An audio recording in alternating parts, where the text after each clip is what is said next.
Hello and welcome to the Raptors Show on the Sportsnet Radio Network. Make sure you find the Raptors Show wherever you listen to podcasts and subscribe. And please rate and review the show. A reminder, we're streaming live on Sportsnet's YouTube channel and airing live on Sportsnet 360, Monday to Friday from 2 to 3 p.m. I'm your host, William Liu. I'll be joined by faithful producer and co-host Alex Wong in the second segment. But in the first segment here, we will have Coach David Thorpe from True Hoop on the line. And, lots to discuss. Definitely, for me, I definitely would like to move away from the Nick Nurse conversation, considering for me personally, I feel like in the Rack Pod on Friday, after the Sixers game, and then, of course, on Sunday, after the Hornets game, and then in our banter pod on Sunday, and, of course, on the Monday, we had a very large discussion about this. So I think it feels like it's kind of already dead, but I would like to ask Coach about sort of just his thoughts on the situation from an outsider's perspective, and then move on to, actual basketball points. Coach, you there? I am here. Yeah, Coach. I'm not sure how much of Nick's comments you saw over the weekend. Obviously, there was lots of focus on both the men's and women's finals in the NCAA, and pretty busy week in basketball as well, in professional basketball too. But if you did see Nick's comments about his future and sort of essentially openly speculating as to whether he's going to move on, do you have a thought as to sort of, that approach that he's sort of taken and where the Raptors could potentially go in terms of guys who could come in and be the next head coach? Yeah, I guess. I'm old school. I like people keeping their business in house until you made a decision. I don't think airing stuff publicly makes a lot of sense. I understand that as, remember, I grew up, I'm an old guy, Will, I grew up, there wasn't cell phones, much less any social media. So I thought it was just a better way to go about your business. I still, to this day, think about that. Keep it to yourself, but he chose not to. Seems like a lot of people do that these days. And I felt like he was basically saying, I'm out of here. So, I mean, I don't know Earl Watson. I did not think he was a very good coach. In fact, I thought he was a terrible coach in Phoenix, but we have to remember who the owner was. And so I have no idea. I certainly wouldn't hold him accountable without knowing more details. He's well respected. People that I know respect him as an intellect, much less a coach, because it's both. And I think the players think well of him. So I would think that just because he was with Nick doesn't mean he is Nick. He has his own talents and processes, and probably worth at least examining. I mean, no one knows the team that you could hire better than him. So I probably would start with talking to him, and management and ownership has to decide, okay, we like what he's having to say. I certainly would want to talk to the players that have been there for what long as he's been there, and see what they think. And if everyone's on board with, I think, he should get his shot. That, to me, the healthiest franchises are the ones that develop the next guy in line. You can't always do that, because while you're developing someone, they may get plucked away by another smart team. You have nothing to do about that. But that's not the case here. They could promote from within, and I've always preferred that for franchises. I think it's just healthier. So I'm hoping that's what they do. If not, I have some other ideas if you're interested, but we can talk about the team itself if you want. No, I mean, I think would be curious in terms of like hearing your thoughts on other coaches around the league, whether they're head coaches or assistants, or even, I know you follow a lot of leagues outside of just the NBA itself, like other candidates, because again, like this is one of those areas where, I mean, coaching is so nebulous, right? Like it's not just who has the best X's and O's. It's also about the player development side. It's also about the people management side. That's probably the biggest thing. Talking with people about this job is just, there's so much of it is just managing people and managing expectations. I think that's probably first and foremost the job beyond X's and O's.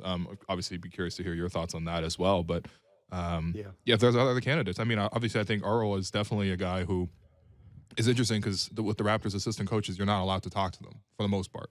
You definitely never hear any of them on record. And I think that's been a team-wide policy under Nick. Yeah. There's kind of two camps in my reads on this. There's like Nick's people. Like, for example, Nate Bjorkgren is absolutely a Nick person.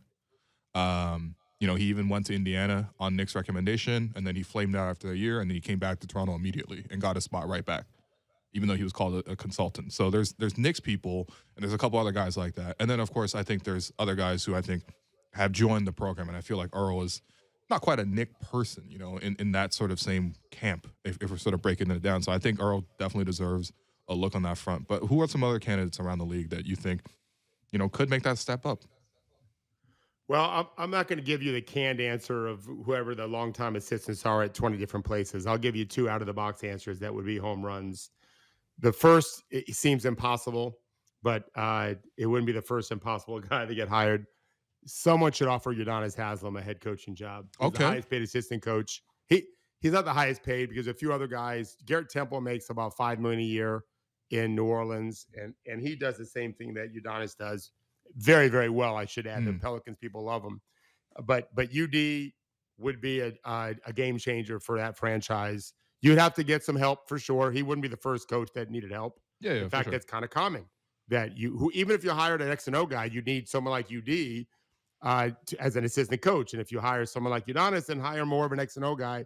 Not to say Udonis wouldn't have great X and O's. You have to remember the guy's high school coach coached in the Final Four for South Carolina. My friend Frank Martin. He played for Billy Donovan and Stan Van Gundy and Pat Riley and Eric Spoelstra. Pretty freaking great, group of guys that he's coached with. And I will tell you firsthand, he's top 3 or 4 basketball mind I've ever spoken to that was a player. But I'd rank him with anyone. Had he grown up 6'1" instead of 6'7", he would have been an unbelievable coach. He has a brilliant mind, a very quick thinker, unbelievably tough, amazingly talented at relating to people, but also very, very humble. I think he'd be a tremendous head coach, and don't know at all that he's willing to do that, nor do I know if he's willing to leave Miami. I think he's retiring as a player after 20 seasons, but I think he owns a lot of restaurants and franchises, like really nice restaurants, and then places like Subway and McDonald's maybe in Miami. He's Mr. Miami, so he may not be willing to leave, but I think he'd be great. And then, and honestly, I don't remember when I had Masai down with me. I don't remember if Udonis was still with us or not. I just don't remember. But certainly Masai knows who he is. The other name is very personal to me. I think he's the best under 40 coach in the world. His name is Ryan Pannone. He's an assistant coach for the Pelicans. He's been their G League head coach, was very successful. Right now, you guys wouldn't know this, but I know he's a very hot name on the college side, both from mid-majors that interviewed him to take over their program, as well as like top 5 programs in the country who want to bring him in as their top X and O guy on the court. They won't even ask him to recruit much. They just want him to coach. And he's 38 years old, I think. He's got an unbelievable future. He was my assistant for 14 seasons. He's probably coached, I've had 199 NBA players. He's had more than that now because he's been with the NBA team in addition to me. He's the best player development guy you can find in the world that's interested in coaching for an NBA team, I should add. And incredible ability to meet, to connect with players, really good at managing up and managing down, which I think is a rare trait. So he knows how to stay in his lane. He knows how to inspire people. But you have to understand, Will, this guy during the pandemic was doing clinics all over the world virtually with like the biggest names in coaching, and probably was better than most of them on the X and O side. And yet he's got this great humanity side. He's going to be a head coach in the NBA somewhere, unless he decides to run a college team, which he could do. In fact, I've advised him to do it. He's got 3 kids under the age of 6 and a wife who's got a PhD, very bright lady. And I think he's got a better life for his children in college, but he gets to make that choice. So I don't think the Pelicans will let him leave easily. He's extremely well thought of in New Orleans. But they can't make him the head coach. They have Willie Green there, who I know he loves working with. Masai knows Ryan. He's heard me tell about him many times. He would be the smartest hire Masai could possibly even consider because he's innovative. The guy's got huge European, not just European contacts, Will, for understanding the tactics of how they play there, which we're starting to copy in the NBA more and more. It's why I think he was hired by New Orleans, is they wanted a European influence on their coaching strategies. but he's also so connected to all the agents and scouts in Europe and coaches. Every offseason, he travels to the best EuroLeague programs and goes to their practices and picks up what they're doing. So he would get amazing information on not just who to draft, but who maybe to look at a free agency, strengths and weaknesses that not everyone knows. So again, some innovative GM's going to be super smart, and they're going to hire a guy that no one thought, wow, I didn't realize he was that level. And then 5 years later, when they win a championship or get 3 straight NBA finals, whatever, they're going to realize he was the best guy out there. So he'd be amazing in Toronto. His wife loves living out of America just because she likes seeing different places. So it really checks every box. But my guess, I mean, Earl Watson is an easy get. I think they'd be smart to look at him first. But if that doesn't work out, then I'd strongly suggest they look at Pannone. I doubt they will. That's not how most executives work anymore. No, I mean, that's interesting though, and I think the phrase that really perked my ears is sort of the development aspect, right? Because I think that for Toronto, like, there is still the reputation of like players develop here and they get better and they make careers. And of course, the easy sell is obviously it's like the team's led by Fred and Pascal. These guys are guys who were unheralded prospects who were able to, achieve a lot in their careers. But I do feel like in the last maybe 3-4 years, whether it's because the Raptors have traded a lot of their picks, which happens, like when you're trying to win a championship, you end up moving a lot of your picks. Like, I mean, like, I'm not crying about the fact that the Raptors traded a pick, for example, to get Kawhi, for example. But whether it's because of that or whether because they've been winning and so their picks haven't been as high outside of Scottie, like maybe that development aspect isn't as promising. Even this year, for example, and I think when Masai sits down at the end of the season, he looks at it, it's like, okay, you evaluate coaching. Well, which of our guys really developed and grew and got into a new spot this year? It's hard to find that guy on the Raptors this year. Like, the best candidate is probably Jeff Dowtin Jr., who is on a 2-way deal. And to be honest, they should really try to convert him into a permanent contract ahead of the playoffs. So that development aspect, and I'm curious from your perspective, because this is literally your business, how much of development happens in season within organizations in the NBA versus how much of it happens in the offseason with working with guys like you, basically? Well, this is going to sound probably ironic, but I'm a big believer in-season development is the most important thing. We can do a lot of development off-season for sure. The off-season development program is based on how they played in season. That's where we get our curriculum from. But in most cases, when I see I have a lot of players I help in the NBA right now. When they mess up on a Tuesday, well, I send them links and give them thoughts, and we talk Wednesday morning or Wednesday afternoon or Wednesday night about what just happened Tuesday. Right. And how do we fix that? How do we get better at that? And one of my young players as a point guard was really struggling to know when to penetrate into what I call the first box, which is the area about 8 feet in the paint around the rim, and when to stop and shoot what we call the second box, which is up to the free throw line. And we really, and I get better as a coach all the time, just learning how they're learning and seeing. I try to see the game the way they see it. And so I finally kind of figured out, amazingly enough, it took me this long to figure it out, some really good principles as to when you should attack and when you should stop. And I shared that with him. We sent a lot of clips, and he's been, about 90% accurate in his reads since then. He's not perfect, but he's getting pretty close at reading the game and knowing when to keep going and when not to. And that was in season. That was in the last 2 months.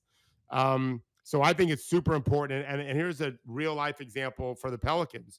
If you look at Trey Murphy's story, you look at Jose Alvarado's story, there's 2 players that in the last 2 years, when they've struggled, they sent them to the G League to get confidence, to work on some reps, to work on some things they were struggling with.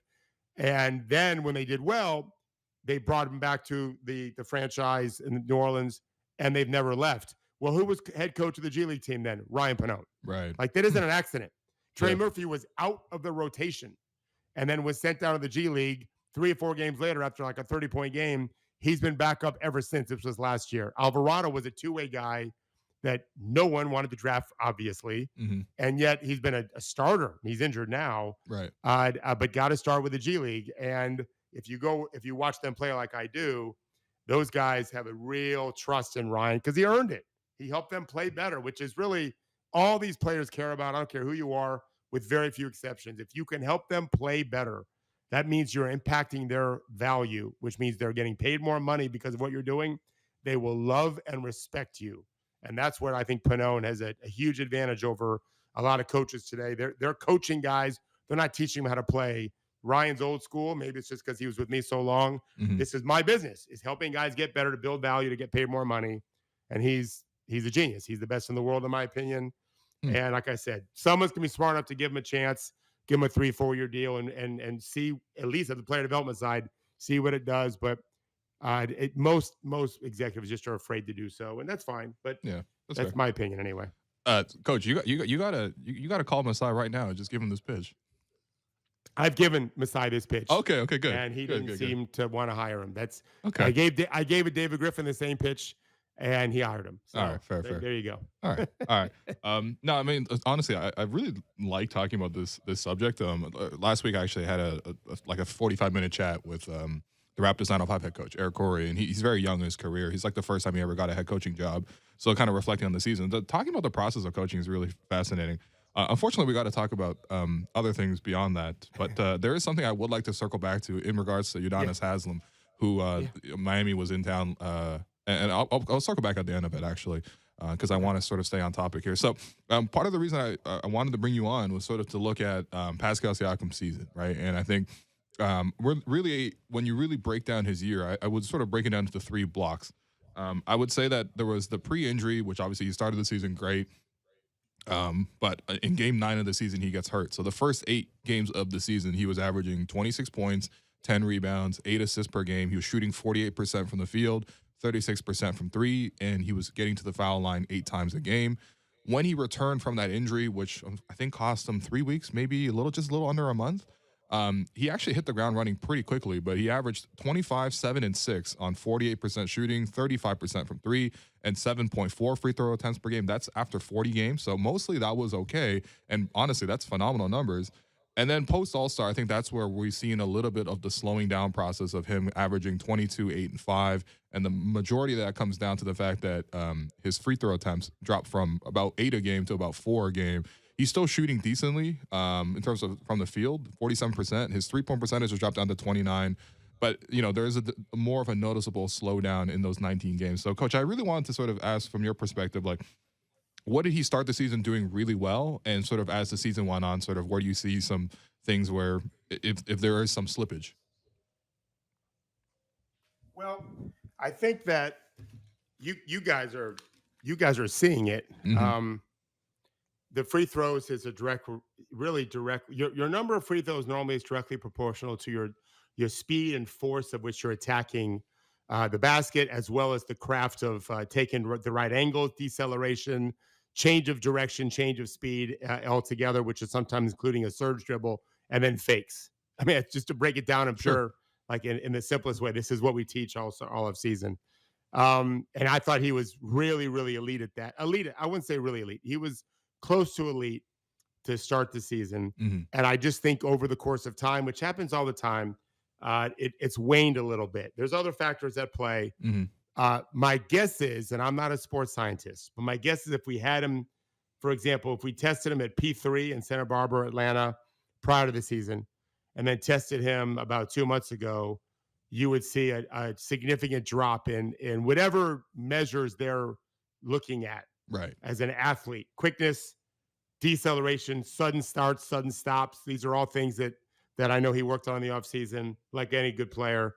And I have a feeling it's because he just plays too much. Mm-hmm. I just think he plays too many minutes. And when you're injured, that isn't refreshing, recharging time. You're rehabbing. So I just think he's tired. I haven't asked him or anything like that. I'm just telling you. Mm-hmm. I just think he's a little bit tired. And I also think it's a lack of belief. I think to start the season, Pascal, this is just what I know the first part. I only am guessing the second part, but I think that I know that he wanted to be an MVP level player, first team All NBA. Right.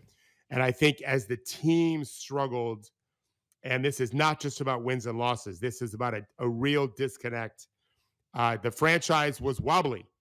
Oh, yeah. And I think some guys don't care. They are able to just plow through and put up their numbers in any situation.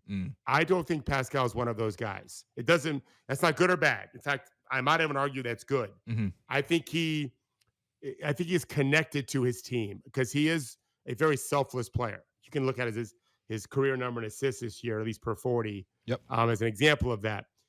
He really doesn't care if he scores if they win.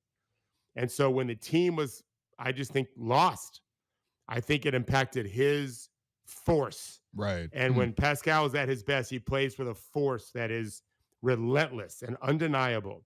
And I didn't watch him a lot during this course of the season. It's certainly not during his rough spots, but I remember watching him one time and really feeling down that he just doesn't have that belief anymore that either he can be all NBA, a first team, or that his team is going to amount to anything of that matters. And so I think that missing that force, that energy, has impacted his drive to attack, get fouled, and so his free throw attempts are suffering because of it. Yeah, that's really interesting because again, there's both aspects, right? The fatigue aspect, which I think will happen when you're leading the league in minutes, multiple years in a row. By the way, it feels like he's in the top five. Exactly. Yeah. That's one of the features of the Nick Nurse system for sure.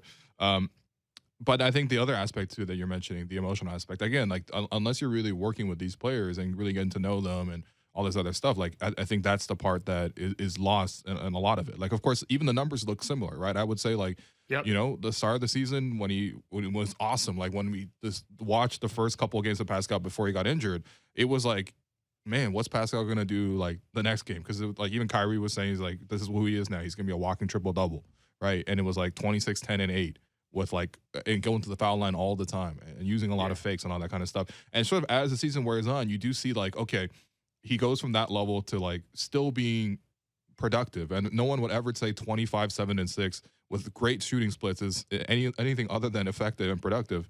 But you do see a bit of a noticeable, I don't know, that feeling of like, okay, maybe he's not attacking or breaking down his defender as much. Maybe he's using the jumper a little bit more. Maybe there's other aspects at play. But no, I think that's really valuable, and I do feel like, okay, so he went through, clearly there was a slump at the end of the road trip that when the Raptors went out west, you know, and there were a couple games where he didn't go to the free throw line at all, and that I just thought that's odd. That's not his game whatsoever. He bounced back. He had an 11 free throw attempt game. He had a 10 free throw attempt game. I do feel like with Pascal, like, you know, there is obviously that careful balance as you mentioned about, you know, using that second box jumper. Versus getting to the rim. And I feel like he can typically get to the rim when he is fully alert and when he's not. But obviously, as with most players, when you get more tired or even when the lane gets more clogged, you're probably going to settle for more jumpers. And I do feel like if there is that development aspect of his game that you want to see from next season or even beyond, because obviously Pascal's proven to be a hard worker and he's going to try to come back with something. I feel like there is still probably more work to be done in terms of just like, not only just pacing himself through the course of the season, but also I think in terms of just like keeping that jumper to be super sharp. Because when he's making that shot, it really does change a lot of how defenses will cover him. Like you even see a lot of teams this year will double team him in the mid range, which doesn't happen that often for most guys because most teams will give you a mid range. But that's where he was able to just like take one dribble, get inside, and then immediately swing to the wing. And that's how he was getting a lot of his assists too. So I'm curious to hear your assessment on that front. Yeah, I mean, listen, I'll be very frank. If I was in charge of his player development this summer, I would be focused on 2-foot finishes. That's huge. Okay. His handle was super tight this summer. I think it got a little looser.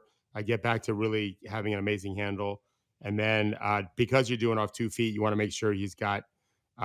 You have to stick your landing so you don't travel when you land, and then you can violently fake and get fouled that way.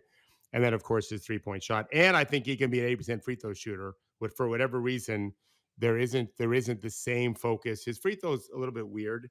He stands a few steps, like a few inches back. Yeah, of the line. that's I don't love that, but I really don't love his hand placement. Isn't great with his free throw. Okay, and I don't know if that's causing a problem. I've had players shoot over 80% with weird hands, weird hand placement. But 3-point shooting, free throw shooting, 2-foot finishes, tighter handle, and then just more of a recognition that it's really hard, Will, for someone that's so selfless and all about we to channel more me. It's just hard. It's a hard thing. Yeah, for sure. I think Chris Paul has had this problem his whole career.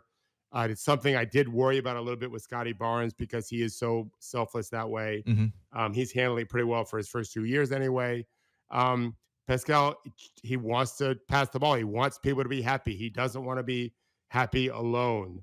And Honestly, a change in coaches, which I almost for sure can envision there, is going to make a difference. Maybe not a good difference. It might be worse, but Yeah. Okay. uh, boy, I'd like for a coach to play him 33, 32 minutes a game Mm, and see how that affects him in the long term too, because I think that he's just physically, mentally, emotionally just this has been an emotional season for anyone that cares about Toronto basketball amen. with such high expectation and so disappointing to Sure. barely eke in only to get their ass kicked now by Milwaukee or Boston probably in the first round if they're lucky. Yeah. Um, yeah, it's that can't be fun. And to be as good as he wants to be, it helps to be on point with your mental and emotional faculties, not just your physical. Hmm. And listen, I think the volume is there. Like the volume production is there's definitely there's no doubt. I think I even saw the stats of like there's only I don't know every other player who averaged like 24, 7, and 6 basically has made the All NBA team, right? And Oh so yeah, the volume is he's probably an absolutely All there. NBA player. Yeah, Yeah. he's probably an All NBA player. He Sure. just won't be first team. That's all. Exactly, right? And I think the next step is like the efficiency aspect, I think can improve. And I think that will come with more consistent 3-point shooting and also getting to the foul line more. Those are always ways to make yourself more efficient. But I also think that in addition to that, the one critique that I think a lot of fans have sort of honed in on from Pascal ever since he basically became the primary guy after Kawhi left was just what's the efficiency in the clutch and sort of like in those moments, how does he handle himself? Is he still as sharp and as bright as he typically is in the end of games? And I even looked up the numbers and this is like very raw numbers, but we're just talking about like, clutch stats on NBA stats. This season, he's 20 of 56 from the field in crunch time, which is about 35%. That is really dragged down by being 1 of 10 from 3 in those crunch time scenarios. Last year, he was 23 of 55, so very similar percentages, 1 of 5 from 3. And the year before that, 14 of 40 in crunch time, which is slightly better percentage-wise, but also 1 of 7 from 3. I mean, is it just as simple as like he's got to shoot better or turn and be more willing to turn to the shot and also be sharper with the shot and in the games? Like, what do you sort of assess on that front? Well, I would want to look at every single shot he's taken. Sure. Because my argument is, and this is not about Pascal, this is about everybody. Mm-hmm. So much of that is based on how is he getting his shot. There are teams. I don't think he's the best hero ball guy from 23 feet, 25 feet. That's for sure. Other guys are better, but so fine. Neither is Steph Curry in one-on-one from 28 feet if you guard him tight, and a few other really good scorers. Run better actions. This is where I think one of the benefits of changing your coach is going to change what they're doing, and maybe it'll be worse. I mean, listen, I thought Nick Nurse would be there forever. I was wrong. Yeah, right. And so maybe that'll impact where he gets his shots from, and then if he can get to his favorite spots, which is what the action should be allowed to help dictate, I think you'll see those numbers go up. No, that's completely fair. That's completely fair. Because again, maybe it's just because like it's my job to watch every Raptor game and watch it really closely and rewatch it and be on the radio and talk about it and all this other stuff. But like, I know there's going to be like 3 actions that the Raptors are going to run in the games, and if I know everyone does, every scout, every opposing team, any player who reads a scouting report should know what's coming. So I do feel like there is that variability aspect that I think that it's going to be pretty important because like as you mentioned, like Pascal. He's not that kind of guy. It's not like, okay, we're going to come out of that timeout and we're going to give the ball to KD, maybe run him a screen, maybe not, and he's just going to get you an amazing shot. Like, that's not the type of player that, he is. But, of course, that's where, again, on the coaching aspect, in terms of tactically, like, there are more ways to sort of fund him and get him more creative.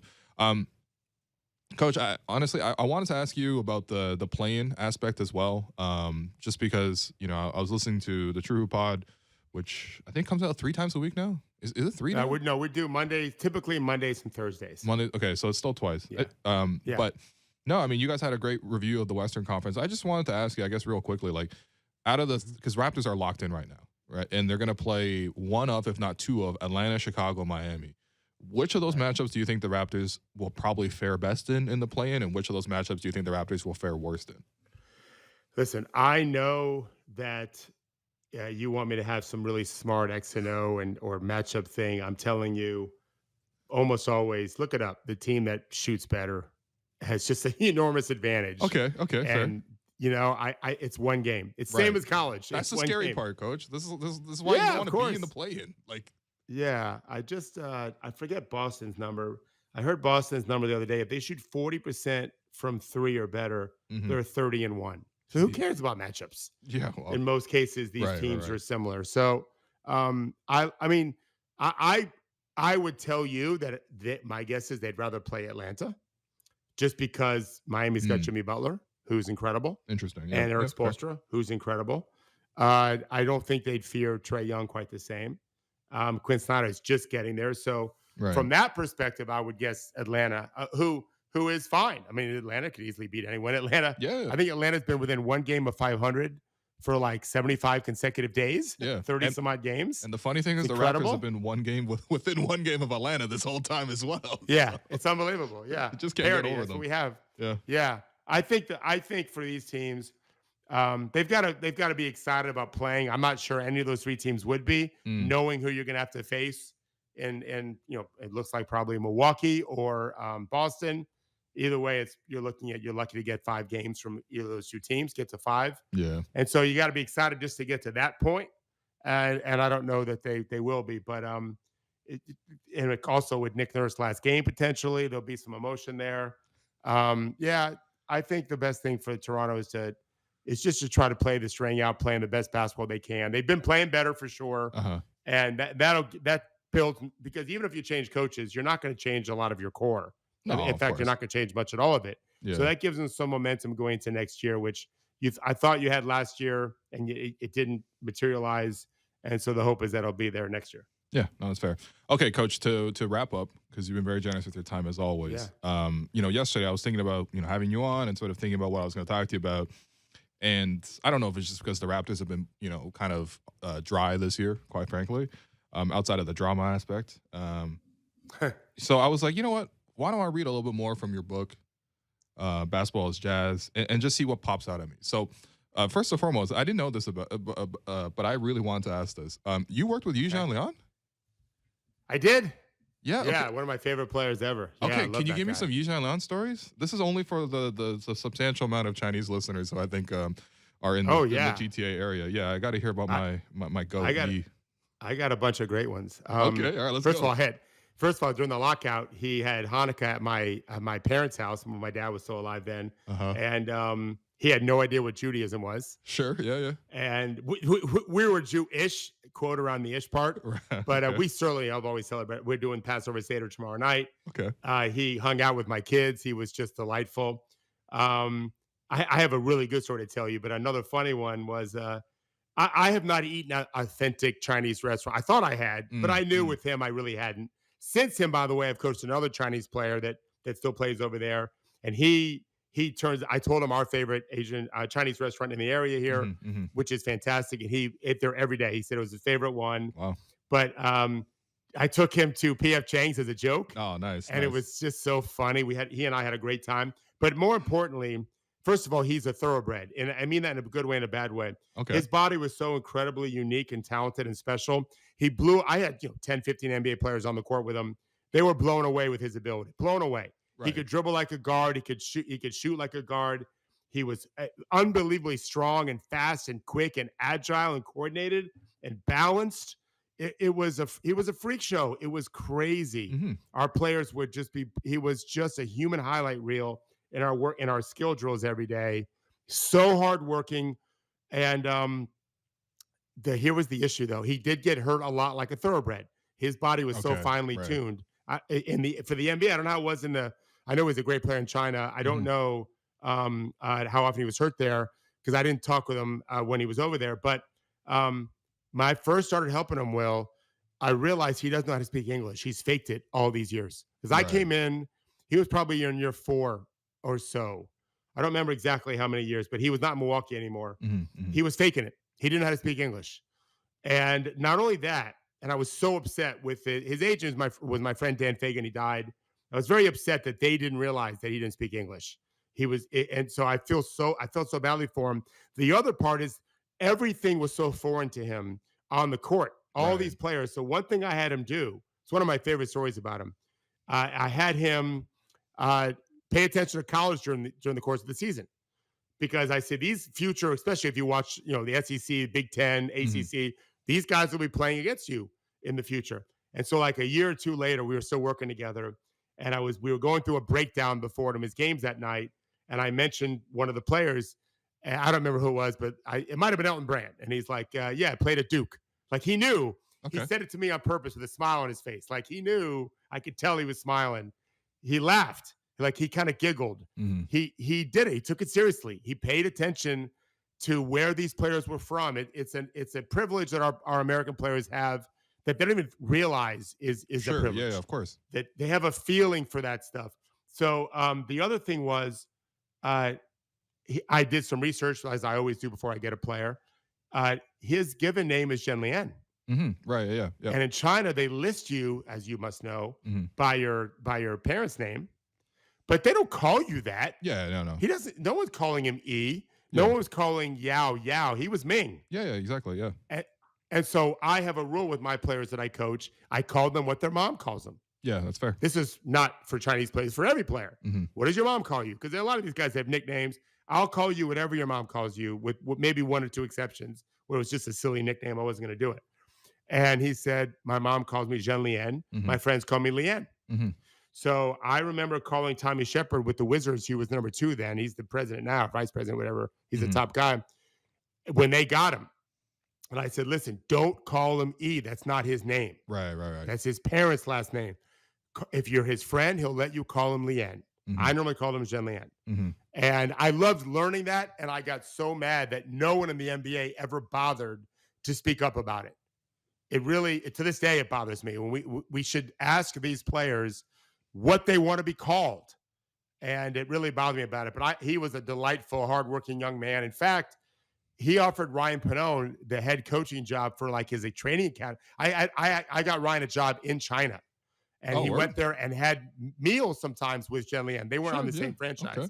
And Jianlian offered him a job like, hey, can you do what you do with Coach Thorpe for my academy here? And he didn't agree to do it, but they were still very friendly.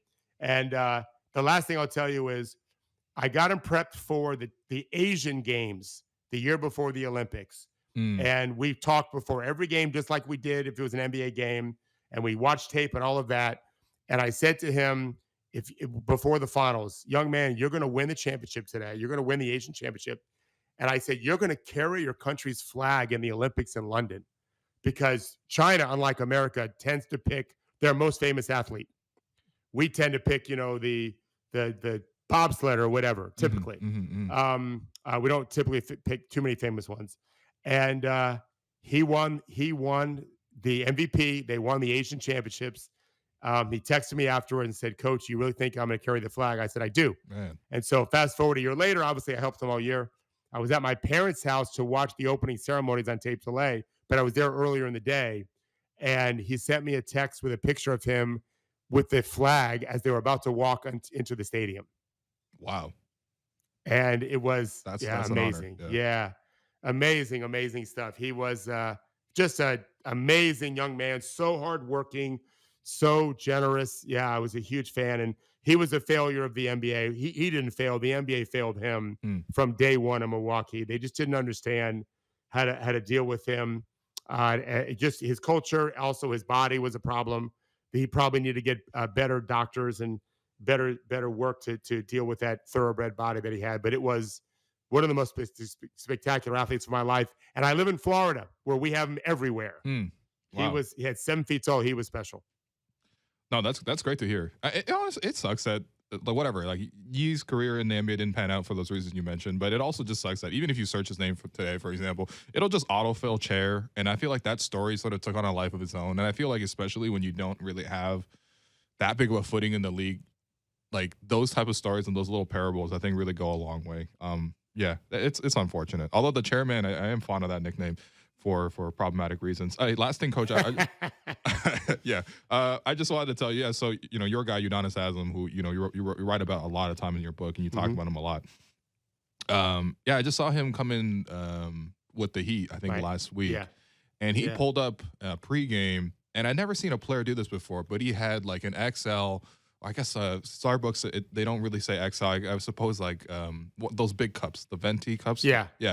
He just pulled up onto the court for the warm-ups with the coffee in hand and started doing ball drills with the other hand. And I was like, funny. He's ready to retire, man. He's done. Yeah. Yeah. But Yeah, respects to UD, he's of done. course. Yeah, but He's amazing. that's a Yeah, first. he's authentic. Yeah, he's the OG of the OGs, and even Dylan Brooks called him out. Uh huh. I talked to Garrett Temple the other day, and he called him out personally. Just like that guy is, whatever franchise hires him, and Miami won't let him go easily. And he may never leave Miami. It's his whole family's from there, Sure. but Yeah. he's the real deal. All right. All right, David Thorpe. Listen to the True Hoop podcast. Subscribe to your newsletter, and yeah, we'll call you again during the playoffs for sure. That'd be great. Thanks, Will. All right. Okay, we are going to take a break. I've been your host, Willow, and you've been listening to The Raptors Show on the Sportsnet Radio Network.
Welcome back to the Raptors Show on the Sportsnet Radio Network. I'm your host, Wayne Blue. I'm joined by producer and co-host Alex Wong to close out the second half of this podcast. Listen, Alex, you got a lot to live up to, man. We already have UD stories, Jianlian stories, Ryan Pannone stories. So I don't know what you got in the rundown, but I may or may not be turning on Liverpool-Chelsea as we speak. Not much, man. Yeah, let's see how Chelsea can bounce back after the sacking of Graham Potter. Who they replace him with? Ibrahimovic, or of that sort. Yeah, I would love to see that. I would love to see Zlatan take over as the next manager. No, I've just been watching the new Ted Lasso. There's a character based on, Zlatan. So I know Zlatan is kind of an absurd person. He's a strong personality. He used to play on PSG, right? Yes, yeah. Because I have that kit, so I might. Yeah, that's a great kit, man. Well. That's a great. I don't know why I have that kit. Yeah, I think all-time leading scorer for PSG. Damn. Yeah, no, just want to shout out listener Ryan Morgan of the show. Found out today when I went to my barber Hannah that we share the same barber, and he's very excited about that. So interesting. Sorry, man. Nice cut. I appreciate the cut. Sorry, I'm opening up Fubo TV right now. I have no. Oh, the game starts at 3. All right, I'm chilling. Yeah, you're good. So, anyways, sad to find out that my barber, congrats, is having a baby, Hannah, and she's gonna take a year off. So. Why does that make you sad? Because I have to find a new barber. Well, you did. Yeah, I did, but I don't like change. Oh, okay. I just don't like switching. I'm going to spoil the story. The change is your barber's husband also works at the same salon. Yeah, so I'm moving 2 chairs down. You're moving literally 2 chairs down to another family member. But every barber has their own attention to detail type stuff. You know, if you tip him differently than his wife, he's gonna know. So make sure you keep it consistent, okay? Well, maybe it's time we pay women more than men, so maybe that'll be my excuse. Okay, all right, wow. How about that? That's pretty clever. I like that. How about that? All right. Yeah. Anyways, you missed out on a screening of the new movie Air, starring Ben Affleck, Matt Damon, about the origin story of how Nike landed Michael Jordan. Spoiler, they did yesterday. And yeah, how'd you feel missing out on that? Were you actually excited to check out the flick? I was. How much do you know? How much do you know about the story? Like in terms of the backstory. I don't know. Okay, that so much you would about have the loved. story. You would have loved the movie then. No, it would have been like The Last Dance for me. It would have been all educational and no part nostalgic. Yeah, you were also wearing a pair of Adidas yesterday, so. Yeah, you did make me feel bad. I mean, look, to be honest, I also got invited to the screening, but unfortunately, I responded too late. I can't get into my work email outside of being in OMP. This is an ongoing thing at the moment. Like, he can't access his anybody email. who's trying to email my work email, I'm sorry. Like, I actually can't get into it unless I'm at work. He can only read it between 1 to 3 p.m. Yeah, there's a small window where and only when he's not rewatching the Charlotte Hornets. You know what? That one I did not rewatch. All I did was clip Fred's assist. Coming in after David Thorpe, this ain't fair, man. This is like Jason Richardson in the dunk contest after Vince Carter. Nah, man. What about when he put it between the legs and went like this? Oh my God. Yeah, that was hard, man. Oh, that's man. when my guy in the Mainlander also had a great interview with Jason Richardson. It's over. It's over. I think Kenny's been doing that for like 20 straight years now. Like, yo, you had it one time, man. You can't do it every single time, man. You can't chase it's that. Like Derrick Jones Jr. will dunk it. He'd be like, oh, it's over. I'm like, all right. You can't chase that high, man. Yeah, I feel you. You cannot chase that give me this 1-minute review of Air, because you obviously saw it. No, Air was a good film. I think the only thing lacking, I will say, is just if you know the backstory, it's hard to feel like you're learning anything new or there's any suspense to it, right? Because the whole film is about the chase. How Nike actually was able to convince Michael Jordan to sign with them, tells the backstory of Nike as a company at the time and things like that. So it's like, for me, who's I guess whatever you want to call it, immersed in the space, all those tidbits and stuff. Right. There's really nothing new, but I think for audiences, people like yourself, who are not familiar with, Nike and Michael Jordan, it's a very cool film. So that's my Letterboxd review. Did I see both? Check it out, yeah. Did I see both Matt Damon and Ben Affleck in this? Yeah. So is this Good Will Hunting, but it's yeah. So Mike Ben Hunting? Affleck plays Phil Knight, and Matt Damon is Sonny Vaccaro, legendary figure in the hoops game. Who spotted MJ. Tracked I see down. Chris Tucker's in this. Chris Tucker's in it. Got a little rush hour.